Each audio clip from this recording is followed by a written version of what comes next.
toutes les familles de France. On parle beaucoup de natalité, de démographie.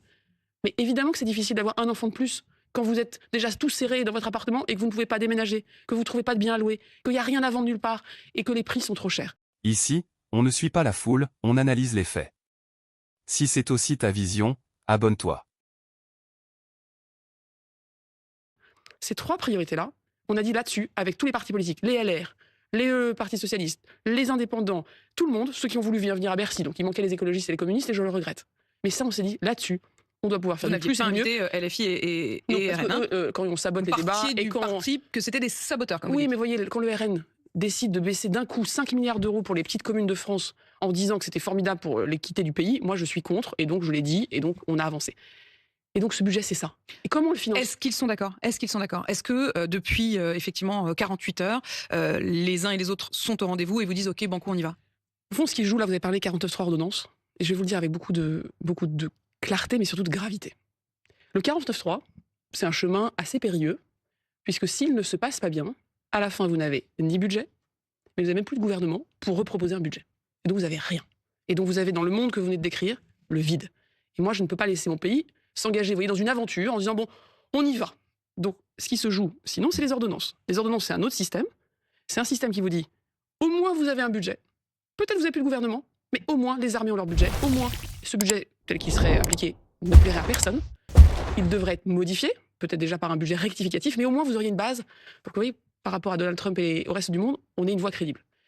Moi, je vais vous le dire, aujourd'hui, on n'est pas en train de sauver nos postes. Avec le Premier ministre, le sujet, c'est pas de savoir s'il y aura un gouvernement ou pas, c'est de savoir s'il y aura un budget ou pas. Donc, ce qu'on veut, c'est sauver le budget. Et donc là, ce qui se joue dans les ultimes tractations, les ultimes échanges, les ultimes coups de fil, c'est au fond, est-ce qu'on a assez de garanties pour prendre plutôt le chemin du fameux 49.3 ? Si on n'a pas assez de garanties, on prendra le chemin. Vous savez, au fond, moi, si dans quelques jours, je dois quitter Bercy, si je dois dire, voilà, je suis censuré avec le reste du gouvernement, les gens ne veulent plus nous voir, ils veulent autre chose. Moi, j'ai un engagement avec moi-même et que je veux dire devant les Français. Si je dois quitter mon poste, je veux que la France ait un budget. Sinon, c'est la honte et le remords pour moi politique majeur. Parce que ça voudrait dire qu'on a fait tout ça et qu'à la fin, c'est le vide. Pardonnez-moi, mais je n'ai pas compris. S'il y a des ordonnances, mais qu'on est censuré, au moins, il y aura un budget. Donc, votre alors que s'il y a un préférence... 49.3, non, mais s'il y a un 49.3 et qu'on est censuré, il n'y aura même pas de budget. Mais ça veut dire, Amélie Montchalin, que mon votre préférence irait à l'ordonnance parce que ça donnerait une stabilité plus grande. Ce que je dis, c'est que je comprends que les forces politiques préféraient que nous n'ayons pas recours à l'ordonnance. J'ai bien compris ça. Mais je dis que pour que nous prenions le chemin du 49.3, il nous faut des garanties réelles. Vous estimez que les engagements qu'ils prennent ne sont pas suffisants quand ils disent on va vers le mieux, notamment le Parti socialiste, on va vers les bons, on commence à prendre la bonne direction. Ça ne suffit pas. Vous voulez qu'ils disent on ne censurera pas. Ce que je vous dis, c'est que comme on ne gère pas un pays, comme on gère une aventure, pour que le Premier ministre dise on va faire le 49.3, il faut que dans les dernières heures, on soit bien sûr qu'à la fin, on aura bien et un budget et un gouvernement.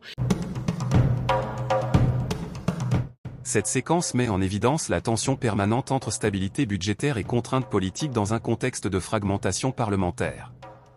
Le débat ne porte pas uniquement sur la fiscalité ou les priorités sociales, mais sur la capacité même de l'État à se doter d'un cadre financier opérationnel. Comme l'écrivait Max Weber, gouverner consiste souvent à choisir entre des options imparfaites, sous la pression des rapports de force et des urgences. Le recours aux mécanismes constitutionnels exceptionnels, qu'il s'agisse du 49.3 ou des ordonnances, révèle moins une stratégie idéologique qu'une tentative d'éviter le vide institutionnel. Dans un environnement international instable, l'absence de budget ne serait pas seulement un problème interne, mais un signal de fragilité envoyé à l'extérieur.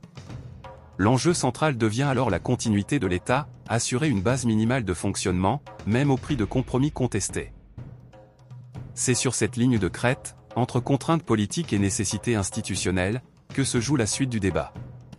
Mais à nouveau, je vous le dis, moi j'ai passé mon week-end... Non, mais ça veut dire, Amélie Montchalin, que dans les heures qui viennent, puisque c'est aujourd'hui que ça se joue, Sébastien Lecornu a dit qu'il annoncerait effectivement ordonnance au 49.3 d'ici ce soir. Ça veut dire que vous lancez en quelque sorte un appel ce matin, en disant aux différents partis qui veulent bien vous suivre, il faut s'engager clairement, nous dire que vous ne censurerez pas, sinon on ne va pas au 49.3. On ne prend pas de risque. On ne prendra pas de risque. Et je le dis pourquoi ? Parce que le sujet, c'est pas nos postes. C'est d'avoir un budget. Moi, j'ai passé mon week-end, vous voyez, avec des patrons de grandes entreprises, de petites entreprises au téléphone. Ouais, vous n'avez pas dû passer un très bon week-end parce qu'ils sont globalement pas très contents. Et je leur ai dit, voilà, moi, je serai plus peut-être votre interlocutrice dans quelques jours. Mais je m'engage devant vous que si nous devons partir, nous ne laissons pas le vide. Oui, c'est qu'il y a un budget. Si c'est un 49.3 avec engagement de non-censure de la part du Parti Socialiste, de la part de LR, vous avez des craintes, même du côté de LR ? Mais vous voyez, tous les sujets sont encore ouverts. On a des discussions avec le Sénat. Le Sénat, c'est la chambre de la stabilité. Ils ont été extrêmement aidants, les sénateurs, l'année dernière, en 2025, pour qu'on ait un budget. Mais il faut pareil que Au fond, on ne se laisse pas aller à des coups d'éclat politiques sur certains sujets qui amèneraient potentiellement à de l'instabilité. Qu'est-ce qu'il pourrait faire encore le Sénat? J'ai l'impression presque que de votre côté, bon, vous espérez, vous imaginez que dans les heures qui viennent, du côté du PS comme de LR, on vous donne les signaux suffisants pour que vous puissiez oser, comme vous dites, le 49.3. J'essaie de traduire ce que vous êtes en train de me dire. Vous traduisez très bien. Je crois que c'est bien vous ce qu'on avez a compris. Que, oui, oser dans la politique, Voilà. il vaut mieux le faire en ayant un petit parachute, parce que sinon, c'est votre pays que vous emmenez dans le vide. Donc, Si tu fais partie de ceux qui veulent comprendre avant de réagir, abonne-toi, active la cloche des notifications et partage la vidéo, même à une seule personne, ça aide énormément.